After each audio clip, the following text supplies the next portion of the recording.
Wani namiji mai halayyar haihuwa irin ta mata. Sanin kowane musulmi ne Allah subhanahu wata'ala ba a gaya mai yadda ya kamata ya yi ko kuma lokacin da zai.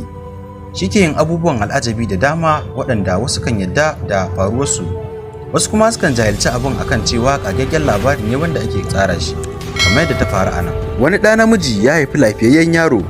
Tristan Reese, wani transgender mai shekaru 28, ya haifi lafiyayyen ɗa namiji. Matashin ya bayyana wa Parent.com rayuwar cikinsa da dalilin da ba kowa ne san labari game da shi ba. Matashin da ke ba da labari kamar haka: a lokacin da na san ina ɗauke da juna biyu, na yi wa abokiyar zamana Bib Chaplo albishiri da cikina, amma sai ta jahilci abin. Amma duk lokacin da na je ganin likita na kan ga 'yan uwana maza masu ɗauke da 'ya'ya. Hakan na ƙara tabbatar min da ba mafarki nake ba, gaskiya ce. Amma Chaplo na ɗaukar hakan akan wata cuta da nake da ita. Na samu kulawa ta medically da kuma socially.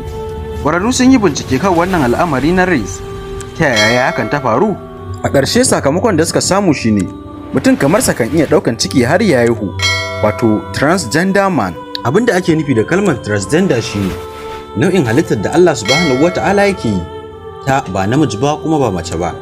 Allah yana halitta wasu da al'auran mace, wani kuma da al'auran mata. Irin wannan nau'i waɗanda ba a kira su mace ba kuma ba a kira su namiji ba sune transgender. Cikin lafiya tare da kulawa watanni 5 ya haifi santalilan jariri Leo. Bayan haka ne Reese ya nuna kanshi a matsayin mai matukar sa'a. Mutane na girmama shi da ƙarfafa shi sakamakon kasancewarsa mutum na farko da ya samar da haihuwa a matsayinsa na ɗa namiji. Sai dai yaro na baya samun madara daga gare ni, a cewarsa. A yayin tambayarsa akan soyuwar haka gare shi, ya ce yana ɗaukan kansa a matsayin fitacce da yake da abun ban mamaki na musamman wanda ba kowa ke da shi ba, kuma ya ɗauki kanshi a matsayin wani hero ko kuma a ce waliyi. Misali, a da mata ba sa tuka mota, idan har mace tana tuka mota ana yi mata wani irin banzan kallo ne, amma yanzu ragamar jan mota a hannunsu take. Ni ma kamar haka ne, a cewarsa. Na samu kulawa da ƙarfafa min gwiwa daga dangina. Ƙarshen tattaunawar mutumin kenan da Parent.com. Muna farin cikin sanarwa da masoyanmu buɗe sabon fejinmu na Facebook da kuma TikTok.